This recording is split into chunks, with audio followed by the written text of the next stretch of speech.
Hey, Zera Music Company family. This is Kyle Schaefer, the founder, owner, operator of Zera Music Company. And I am here for our second installment of kind of detailing what we like to call our signature solution, which is basically just our student transformation that we desire for all of our students. We have 9 different phases or steps that aren't necessarily in a specific order. But we just feel like all of these steps are possible for all of our students. And you might be watching this from our monthly update that we send out each month via email. And I would just encourage you to click the link below in the email that will take you to just a graphic that shows you all of the steps that we believe take any student from a passive participant to an empowered learner and leader. So we believe that the possible outcome for our students is that not only do they love learning in all aspects of their life, that's our mission statement, but that they can lead out in that and see the impact that music education had on their life entirely. And so today we're talking about this second phase or step in our transformation. The first one was being safe and seen. And now the second one is taking students, or I guess I should say, having this balance of structure and fun. We believe that for the bulk of students coming in, they are either feeling super bored and aren't really invested in their experience of learning music or learning an instrument. Maybe as a parent, like you see the benefits of music lessons, and so you're like, well, I really want my child to do this because I see the benefits. And a student is like, yeah, I'm not really invested. Like, this is just kind of boring. Like, learning something new can be boring. Like, there are things in life that are boring, and we want to take it from either being boring or chaotic is the other side of the puzzle. Either a kid is super bored or just super distractible.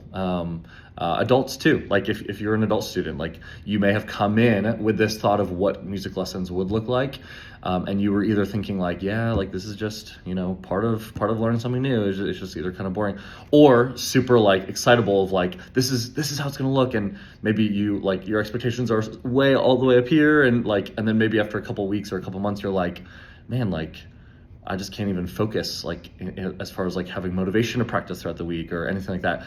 And we feel like we can take students from being bored or chaotic into like having a balanced motivation. And so we believe that the conduit to finding a balanced motivation where like we address students who are distractible or bored is meeting somewhere on the spectrum of fun and structure or progress. And so you'll find that like, I hope all of you have experienced this where, I guess this is something we've done in the past year or so, where we have asked our instructors to lead a trial lesson with, hey mom and dad, or hey adult student.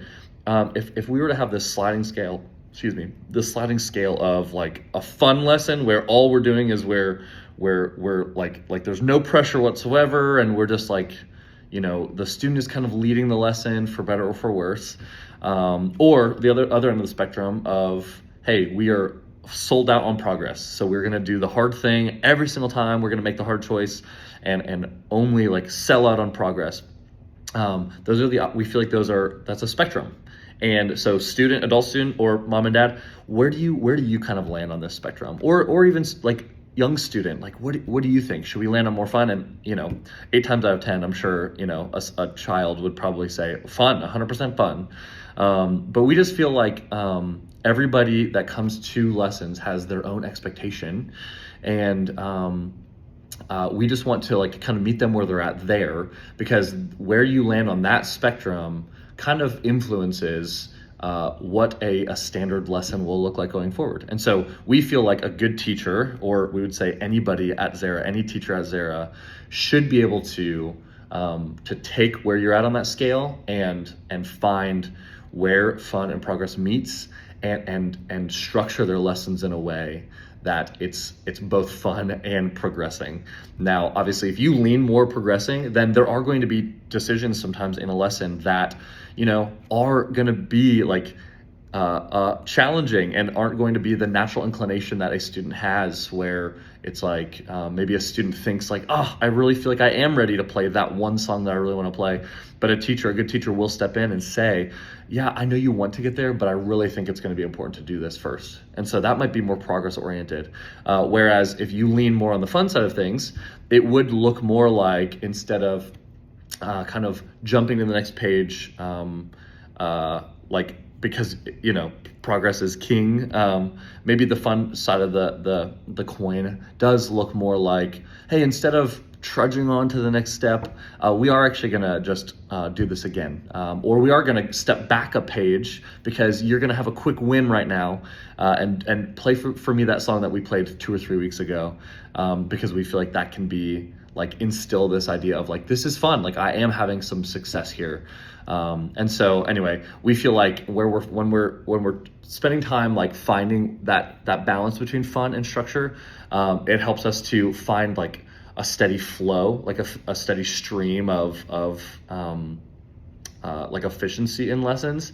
We also feel like it totally addresses whenever there's a lack of focus. I think if you are on either ends of that spectrum, it can just be really hard to focus and actually see any sort of growth.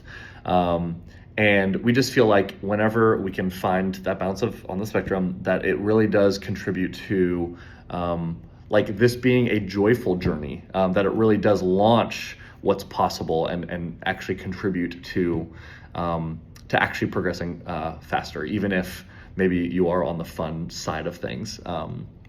And so, I know that this video is getting kind of long, but we just hope that as you're looking at the entire 9 steps that we feel like are possible here at Zera, that you're seeing these things happen, whether you're an adult student, that you're seeing it in your musical journey, and if you're a parent, that you can take a step back and, instead of just analyzing what your student is playing on the piano or on their guitar or whatever instrument they're on, that you can kind of take a step back and see, okay, yeah, even though maybe we are on, page 20, and when we got started, we were on page 5, like maybe it's not happening as fast as you would have anticipated or expected, but we hope that you're able to see the transformation at least happening in your student, that they're starting to dive deeper into these weekly rhythms and aren't pushing as much. Now, obviously, pushback can happen from a student. I don't want to do this anymore, but we hope that maybe it just requires like another conversation with an instructor, like, hey, things aren't really working right now, there's some pushback,